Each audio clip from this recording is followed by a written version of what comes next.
Good afternoon. My name is Pavlo Ardanov. I work as a deputy head in the NGO Permaculture in Ukraine, and presently I am also a Fulbright research scholar at the Agriculture Sustainability Institute, University of California, Davis. Today I would like to talk to you about available databases and algorithms for designing plant polycultures. Let's start with Capflor. It is a free online tool designed for French farmers to aid in designing fodder grass species mixture for creating diversified grasslands. It applies three successive filters according to the pedoclimatic conditions or soil and climate conditions of the plot to be sown and the value of use desired by the user, either mowing, pasture or mixed, to yield a final list from 4 to 14 species. The aim is to design low-input mixtures with more than 6 fodder grass species, belonging to at least 3 botanical families for the meadow pasture and at least for 2 families for haylage production, including both several varieties of commercially available crops and native species capable to sustain high biomass production for a period over 3 years. Such multifunctional mixtures should serve as nutritional fodder, and native species can be additionally selected for compensation of additional ecological services, such as supporting pollinators, improving soil nutritional properties, and providing constant ground cover. Another discussed options, which not included so far in the algorithm, are anti-helminthic effect for ruminants, stimulation of lactation, carbon sequestration, soil structuring, aesthetic value, and wildlife habitat. The tool was designed with researchers and farmers, and assembly rules were identified through the series of meetings, brainstormings, and surveys using object-oriented analysis and design methods for software development. Additional aim is to run a large-scale citizen science experiment, as in 2016 there was 440 plots, to test performance of designed mixtures, create platform for users to exchange knowledge, and to collect empirical data for parameters which are hard to model, such as sowing rates for different conditions. The approach implemented in Capflor was based on restoration work on grassland ecosystems based on ecological processes that structure communities, and which are described by biomimicry, otecology, which explains the distribution and abundance of species by studying interaction of individual organisms with their environment, and phytosociology, which deals with plant communities, their composition and development, and the relationship between species. Main species assembly rules applied in Capflor are competitive strength or aggressiveness and principles of substitution, meaning combining species with different lifespan and growth rate, or temporal complementarity, when fast-growing species with short developmental cycle are gradually replaced by slower-growing, long-living plant species. Within Capflor, vegetation dynamics are created by arranging plants from 4 different groups with different lifespans: 1 year, 2-3 years, 4-5 years, and beyond 5 years. This ensures continued presence of actively growing plants. This has an ecological background.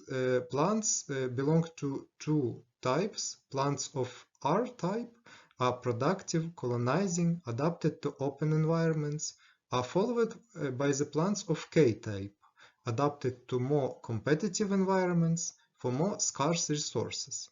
Fecundancy, precocity, and productivity oppose plants of R and K type.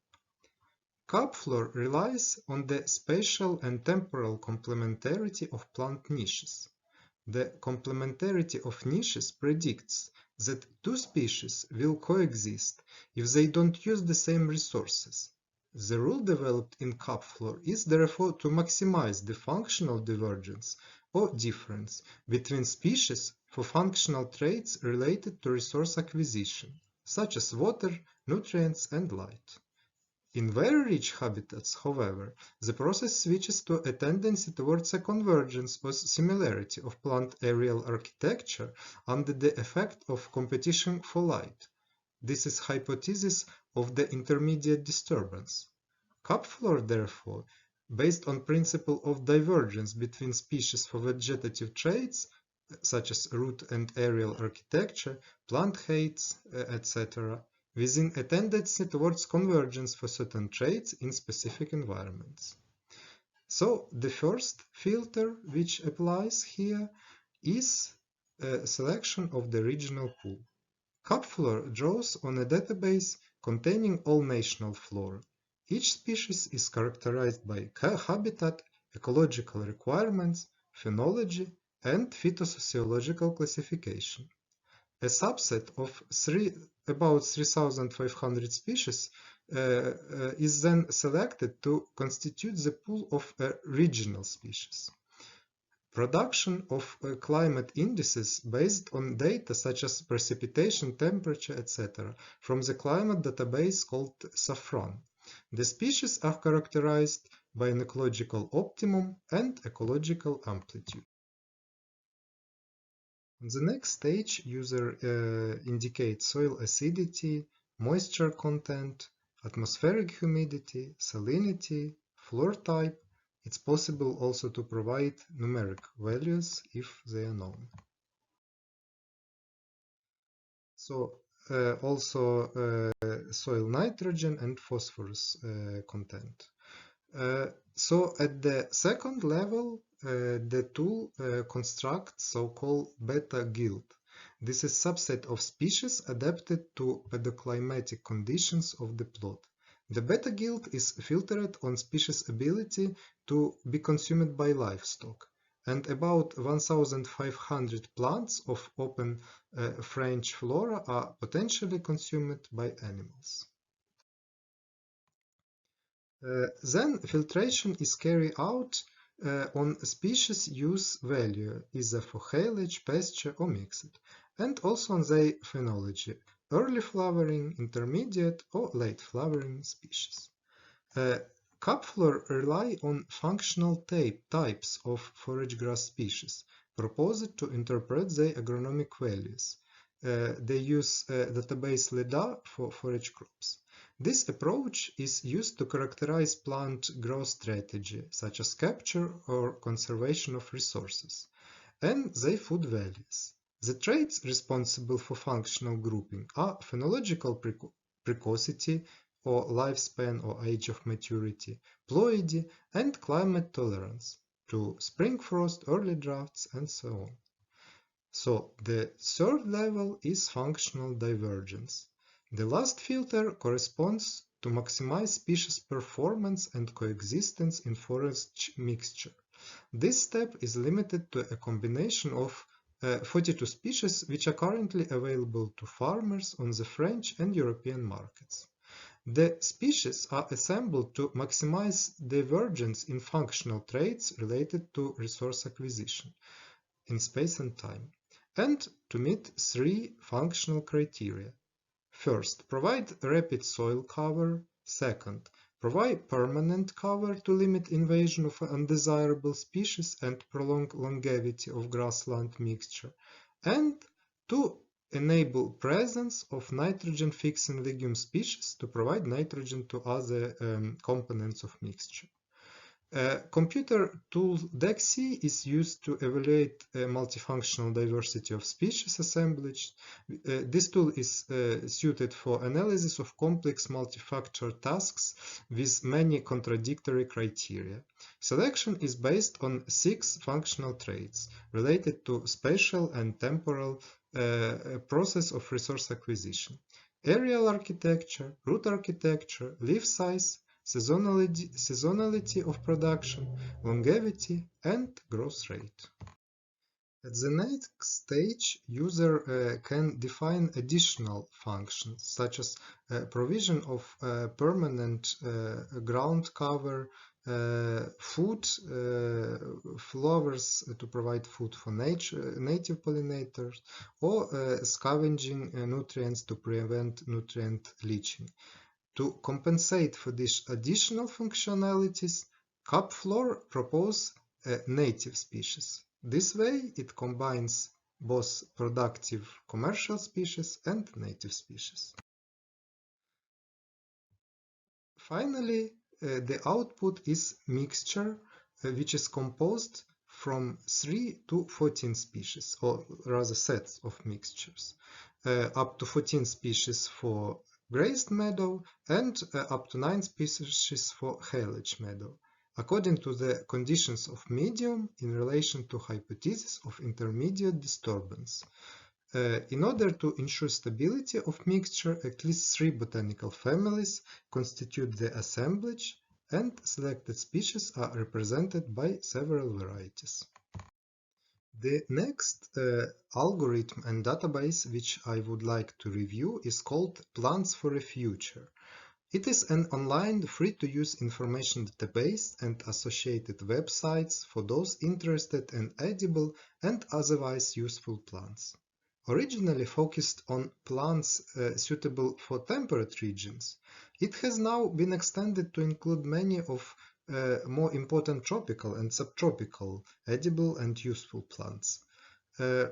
Websites of Plant for a Future enable access to powerful search facilities and in all databases now contain information of over 8,000 plants. These resources are maintained by UK-registered charitable company that was originally set up by Ken Fern and his wife Eddie to conduct and document research on edible and otherwise useful plants for temperate climate. Organization also publishes a number of books providing more detailed information about plant groups and featuring most useful plants. The database is specifically focused on medicinal use of plants and thus represent valuable resource for growers focused on herbal medicine for commercial or domestic purpose. You can design polyculture for a particular market segment based on edible use, for example herbal teas or natural oils. A variety of other uses available as database search queries. For example, if you want to design a diverse timber forest with valuable trees suitable for your climate and soil conditions. There is a possibility to search for plants providing specific ecological services, design plant combination with staggered flowering time to provide continuous food supply to pollinators, and for specific groups of pollinators, to retrieve plant list for specific soil, climate or microclimate conditions, and to design multi-layered systems. The whole section is related to plants particularly useful for carbon farming, featuring 700 plants from Eric Toensmeyer's book The Carbon Farming Solution. This is quite diverse group which includes plants providing different agroecological services. Minor, regional, wild and semi-domesticated crops, traditional and new perennial crops, or crops for non-destructive, for example, copies, or conservational, for example, riparian buffers management system. The sources of this database include encyclopedia, handbooks, and plant catalogs.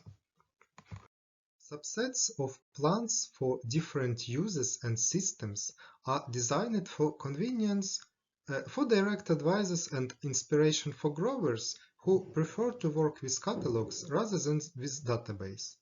It may inspire you to reconsider the role of weeds, to design the layer of vegetation for shady, boggy or cold area, to provide ideas on nutritional superfoods, to help to redesign commercial polyculture of fiber plants, for example.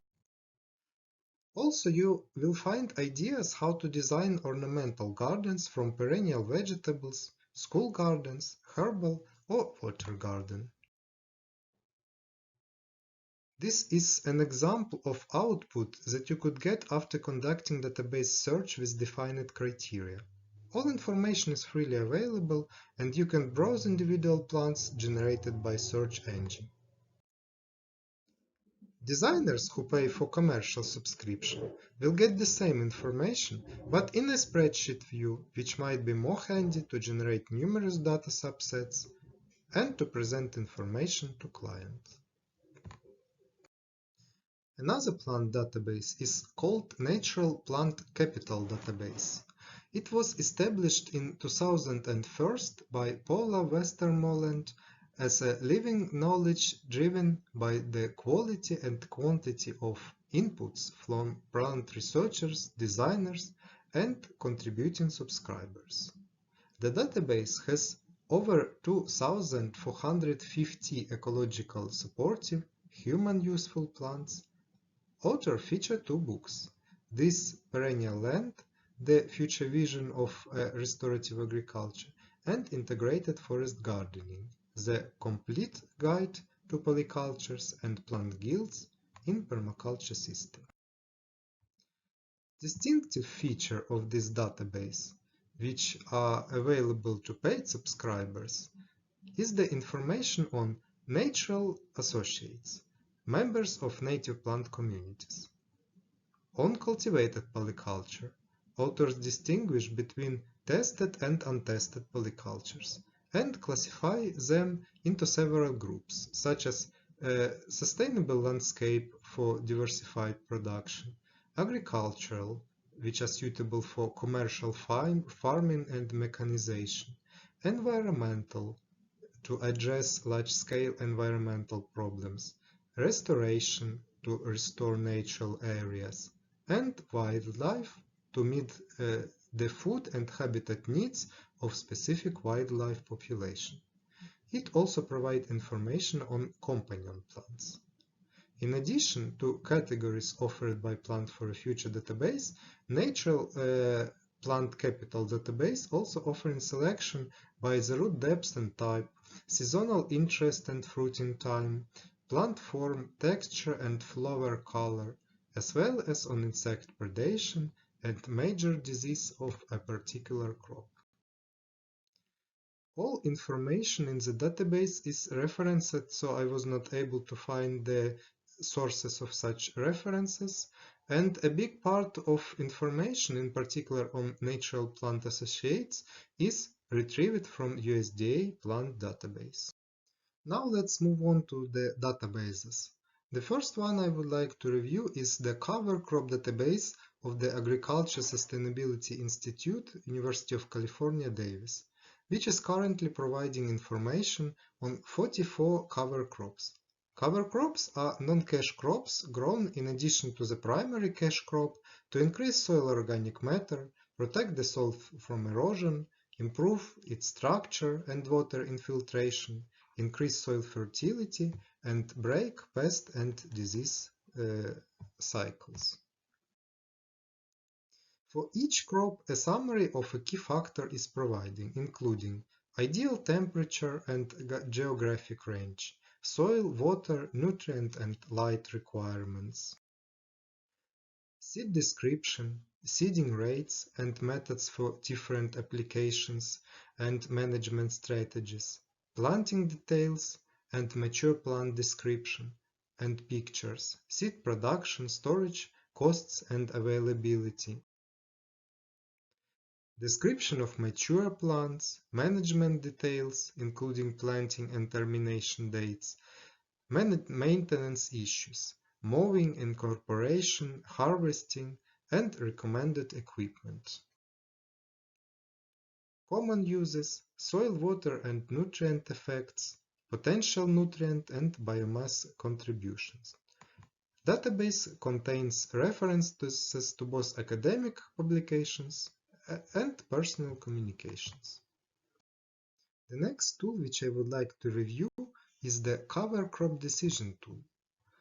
It was developed by the Midwest Cover Crop Council, a diverse group from academia, production agriculture, NGOs, commodity interests, and state and federal agencies. which was formed in 2007 in order to foster widespread adoption of cover crop in the Midwest. It selects cover crops based on relationships between the main commodity crop and cover crop growing period, indicating the need of aerial seed or interseed. Selection is also based on soil drainage and flooding risk, defined growing periods, and is based on the number of agroecological services and their ranking. The tool was designed for Midwest or north-central US states, which have humid continental climate and significant annual temperature variation, and it provides information on seeding window based on climate conditions. It also displays crop ranking for selected agroecological goals. Detailed information is provided for each cover crop. Distinctive feature comparing to the previously reviewed cover crop database are more detailed crop termination information, the role in nematode and disease suppression, the composition rate of crop residues, which is an important information to synchronize nutrient availability from the cover crop with demand by the cash crop, to prevent nutrient leaching from cover crop residues, and also to assess mulch longevity. Also, it provides an important information on potential disadvantages of specific cover crops. Thank you very much for your attention. This project is supported by the International Visegrad Fund. Please follow our Facebook page, Polycultures and Permaculture, to see regular advices from researchers and experts how to design and grow crop polycultures, and also follow our events. The next event is Research and Practice Conference, which will have several sessions in different parts of the world, and it will be organized at the beginning of February. Please visit our Facebook page for more details. Thank you very much.